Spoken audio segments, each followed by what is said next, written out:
From Keene in the Shire, the Liberty Media capital of the world, this is Daryl W. Perry, host of FPP Radio News for Thursday, February 12th, 2015.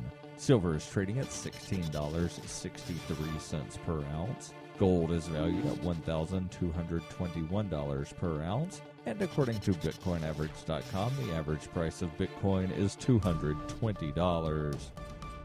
Antiwar.com reports with the ongoing ceasefire negotiations in Minsk facing an uncertain outcome, Ukrainian President Petro Poroshenko is threatening to introduce martial law in all territories of Ukraine if the talks fail. The comments are in the context of a war that is going increasingly poorly for the government, which launched an offensive against the rebels last month and is quickly losing even more ground to them. While Poroshenko warns the situation could quickly spiral out of control, it's not clear what he hopes to gain by threatening to give the military effective executive control over the entire nation. After all, the rebels have control over their own territory in Donetsk and Luhansk Oblast, and transitioning alleged control from civilian officials who are using the military and unable to conquer them, or just turning it over to the same military that isn't winning the war now. The only places the military could practically take over are of the western three-quarters of the country, which are already under government control.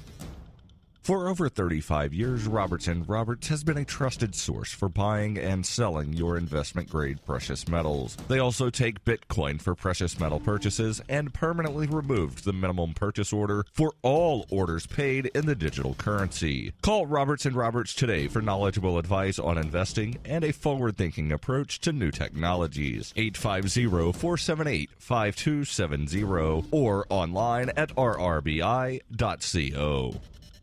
UPI reports police in Chapel Hill, North Carolina, said 3 Muslim students were shot over a parking dispute, though the father of 2 of the victims has called the incident a hate crime. Police arrested Craig Stephen Hicks after he allegedly shot to death 3 students at a condominium complex near the University of North Carolina, Chapel Hill on Tuesday. Police said the incident stemmed from a parking dispute between Hicks and the 3 students. The police said in a statement, "Our preliminary investigation indicates that the crime was motivated by an ongoing neighbor dispute over parking." Chapel Hill Police Chief Chris Blue said in a statement, "We understand the concerns about the possibility that this was hate-motivated, and we will exhaust every lead to determine if that is the case." Dr. Mohammed Abu Salha, the father of 2 of the victims, said he believes Hicks killed his daughters and son-in-law because they were Muslim, saying it was execution style, a bullet in every head. This was not a dispute over a parking space. This was a hate crime.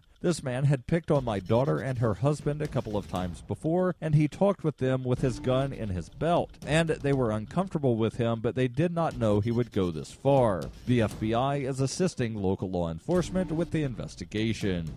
When her plush and comfy life suddenly and unexpectedly fell apart, Brooke and her dog Cloud set out to defy the odds. If this is a man's world, as they say, living on the streets is no place for a young woman. One day she awoke in the redwood forest and realized she had become a hobo, and would ultimately come to know exactly what it means to survive. How to Be a Hobo by Brooke Willett is available from Amazon.com and all major bookstores.